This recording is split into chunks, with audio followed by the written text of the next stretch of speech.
Mga kapuso, magandang umaga po sa inyo. Nandito pa rin po tayo ngayon sa isang bahagi ng paanan ng Binalio Landfill kung saan nga po naganap yung pagguho ng bundok ng mga basura noong January 8. At sa mga sandali pong ito ay tuloy-tuloy pa rin po yung isinasagawang paghahanap sa 23 pang nawawala. No? At yung naririnig nyo pong ingay at yung nakikita ninyo po sa aking likuran ay yung patuloy na operasyon ng paglilipat at pagbabagsak ng mga debris na nanggagaling po dun sa guho.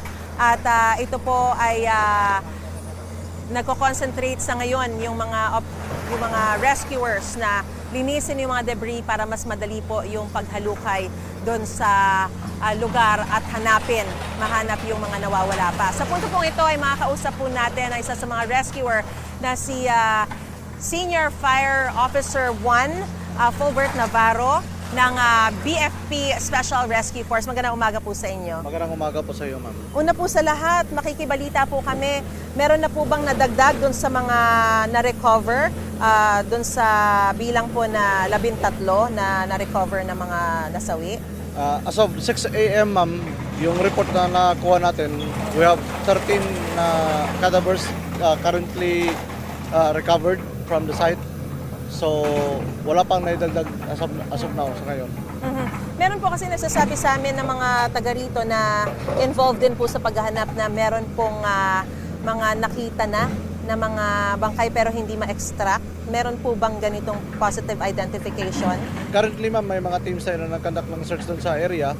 So, they have found mga around siguro, 6 siguro yun. Pero hindi pa yun pwede ma-extract kasi pahirapan pa rin yun. Patuloy pa rin yung clearing operations. Sir, hanggang kailan po magpapatuloy yung inyo pong paghahanap? Talagang tatapusin nyo hanggang matapos o ma-recover yung all 23? We will try, ma'am, na i-recover lahat talaga, no? So, until such a time na mag-command yung IC na mag-remain muna kami dito, yung incident commander namin. So, we will do our best sa makuha yung lahat na missing persons. Kahapon po may sinasabi po sa akin nung kapanayam ko po si Cebu City Mayor Archeval, si Mayor Nestor Archeval, na meron daw pong signs of life pa. Hanggang ngayon po ba, meron pa po kayong nade-detect using your equipment?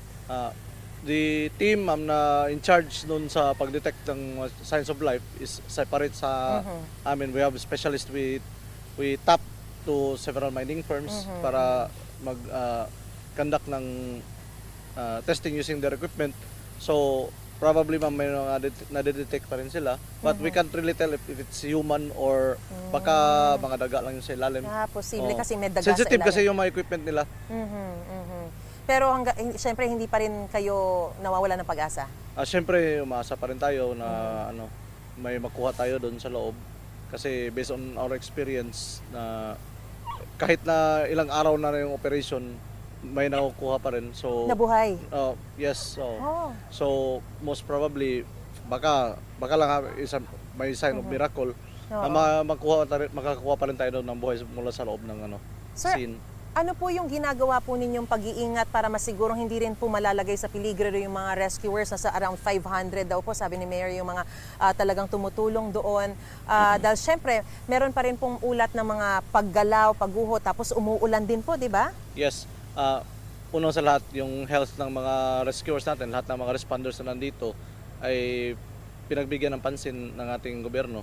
So we have emergency medical services available na nag-vaccinate sa amin and then give first aid to whoever na ma-injured na mga responder. In fact, meron tayong kasamahan na may nasugatan nung makaraang araw, nasugatan lang siya sa kamay, but although malaliit na yun na sugat, so it can still pose a danger, so kaagad na nilapatan ng paunang lunas. And then we have safety protocols na strictly being enforced dun sa loob. So lahat ng mga responders must wear proper PPE, personal protective equipment, gaya ng helmet, gloves, tsaka naka-boots, lahat.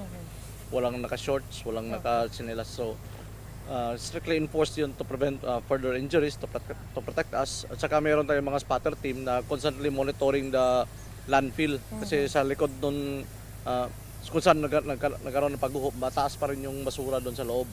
Kung sakali magkaroon ng danger, madali kayong makaka-evacuate?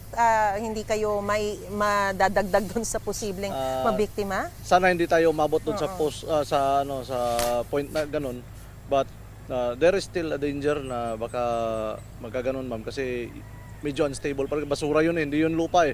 Yung basura kasi assorted na debris yun. Opo. So pwede, saka basa din kasi umuulan nung makarang mga araw. So yung basura is very slippery. So bukod po dyan, meron pa po ba kayong nakikitang mga hamon dun sa inyo pong isinasagawang operasyon? Aside sa mga nakikita nyo sa background natin, mga debris, malalaki ang mga debris dyan. So mga steel po yan, mabibigat.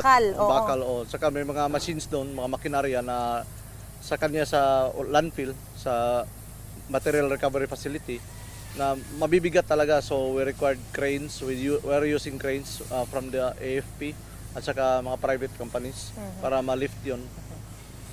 Alright. Yes, ma'am. So, of course, we're wishing you well, sir. Mag-iingat po kayo and patuloy po kami makikibalita sa inyo pong isinasagawang operasyon. Yan po si Senior Fire Officer 1, Fulbert Navarro ng BFP Special Rescue Force. Maraming pong salamat at ingat po kayo. God bless po. Balik po muna sa studio. Gusto mo bang mauna sa mga balita? Mag-subscribe na sa GMA Integrated News sa YouTube at tumutok sa unang balita.